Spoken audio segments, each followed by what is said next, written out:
السلام علیکم ورحمۃ اللہ وبرکاتہ۔ الحمد للہ والصلاۃ علی نبی صلی اللہ تعالی علیہ وسلم۔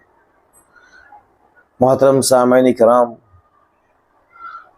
آپ حضرات کے سامنے ویڈیو کالنگ کے ذریعے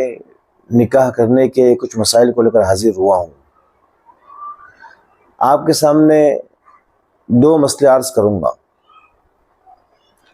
ایک تو یہ کہ قاضی یعنی نکاح خواہ اور دلہا ایک ساتھ ہے اور دلہن کسی اور جگہ پر ہے، یا یہ کہ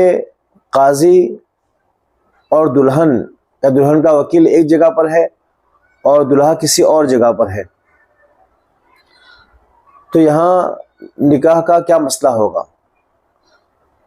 اور دوسرا مسئلہ یہ کہ دلہا اور دلہن یا دلہن کا وکیل تو ایک جگہ پر ہے، لیکن نکاح خواہ یعنی قاضی یہ کسی اور جگہ پر ہے اور یہاں آن لائن ویڈیو کالنگ کے ذریعے نکاح کرنا چاہتے ہیں، تو کیا مسئلہ ہوگا؟ تو پہلے مسئلے کی عرض یہ ہے کہ مان لیجئے کہ دلہا اور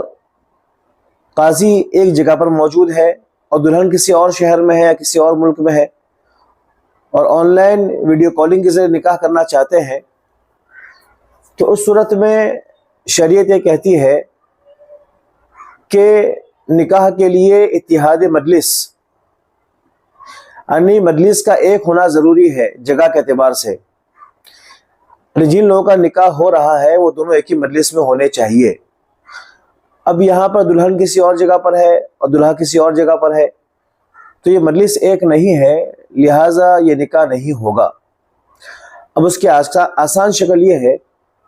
کہ لڑکی اپنی طرف سے کسی کو وکیل بنا دے کہ جہاں لڑکا موجود ہے وہاں کسی کو وکیل بنا دے، جس طرح لڑکی کی طرف سے اس کا باپ یا اس کا بھائی، چچا، ماموں یہ مجلس نکاح میں حاضر ہوتے ہیں مسجد میں اور بطور وکالت کے نکاح کرواتے ہیں۔ اسی طرح لڑکی کسی اور ملک کے فون کے ذریعے یا واٹس ایپ کے ذریعے کسی اور کو وکیل بنا دے کہ میں تمہیں میرے نکاح کا وکیل بناتی ہوں، اور وہ جس کو وکیل بنایا گیا ہے یہ اسی جگہ پر ہے جہاں دلہا موجود ہے۔ اب یہ دلہا اور دلہن کا وکیل ایک ہی جگہ پر موجود ہو گئے گویا کہ، اور وہاں قاضی بھی ہے، اب یہاں نکاح پڑھائیں گے تو نکاح ہو جائے گا۔ میں نے اس سے پہلے ویڈیو میں عرض کیا تھا کہ جس جگہ لڑکی سے اجازت لینی ہے وہاں گواہوں کا ہونا ضروری نہیں ہے، مستحب ہے، اور ضروری گواہ اس جگہ پر ہے جہاں نکاح ہو رہا ہے۔ لہٰذا جس جگہ پر دلہا اور دلہن کا وکیل موجود ہے وہاں دو گواہ بھی حاضر ہوں گے اور قاضی نکاح پڑھائے گا تو یہ نکاح ہو جائے گا۔ البتہ ویڈیو کالنگ کے ذریعے کہ لڑکی وہاں سے قبول کر رہی ہے یا لڑکی کا وکیل اس جگہ سے قبول کر رہا ہے اور ویڈیو میں نظر آ رہا ہے، تو یہ نکاح منعقد نہیں ہوگا، اس لیے کہ اتحاد مجلس نہیں پایا گیا، کہ مجلس ایک نہیں ہے۔ دوسرا مسئلہ جو مجھے عرض کرنا ہے اور اس میں بہت گڑبڑی ہوتی ہے کہ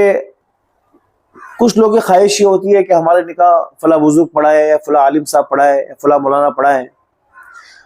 اب وہ مولانا کسی اور جگہ پر ہے اور نکاح کی مجلس کسی اور جگہ منعقد ہو رہی ہے۔ مثال کے طور پر کہ قاضی اور نکاح خواہ یہ ہندوستان میں ہے اور دلہا اور دلہن یا دلہن کا وکیل یہ بیرون ملک ہے۔ اب یہاں پر قاضی نکاح پڑھائے گا دور رہتے ہوئے تو نکاح ہوگا کہ نہیں ہوگا؟ تو اس مسئلے میں بہت سمجھنے کی ضرورت ہے اور بہت باریک فرق ہے کہ عام طور پر ہمارے اکابر یہ لڑکی کے وکیل بن جاتے ہیں اور سیدھا لڑکے سے قبول کرواتے ہیں۔ اگر کوئی قاضی اس طرح لڑکی کے وکیل کا وکیل بن جاتا ہے یا لڑکی کا وکیل بن کے قبول کروائے گا تو اس صورت میں نکاح نہیں ہوگا، اس لیے کہ نکاح کے مجلس کا ایک ہونا ضروری ہے اور یہاں پر جو اصل وکیل ہے یعنی قاضی اور دلہا یہ کسی اور جگہ پر ہے، تو مجلس ایک نہیں ہوئی، لہذا نکاح نہیں ہوگا۔ لیکن بعض ہمارے اکابر جیسے ہمارے حضرت مفتی احمد صاحب خانپوری مدظ اللہ علی، ان کا جو نکاح پڑھانے کا انداز ہے کہ وہ لڑکی کے وکیل نہیں بنتے ہیں، بلکہ لڑکی کے وکیل کو تلقین کرتے ہیں اور دلہے کو بھی الفاظ کی تلقین کرتے ہیں۔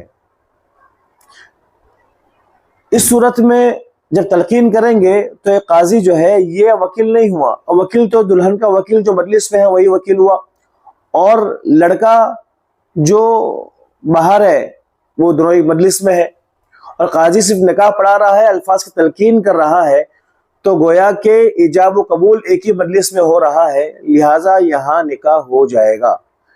بس فرق سمجھیے، جو قاضی اور جو نکاح خواہ لڑکی کے وکیل کا وکیل بن کے نکاح پڑھائے گا اور وہ کسی اور جگہ پر ہے، دلہا کسی اور جگہ پر ہے، تو نکاح نہیں ہوگا۔ اور اگر قاضی یا نکاح خواہ اگر لڑکی کے وکیل نہیں بنتے ہیں بلکہ وہ تلقین کرتے ہیں الفاظ کی دلہے کو اور دلہن کے وکیل کو یا دلہن کو، تو اس صورت میں اتحاد مجلس پایا گیا، لہٰذا یہاں ویڈیو کالنگ کے ذریعے نکاح کروایا جائے گا تو نکاح ہو جائے گا۔ السلام علیکم ورحمۃ اللہ وبرکاتہ۔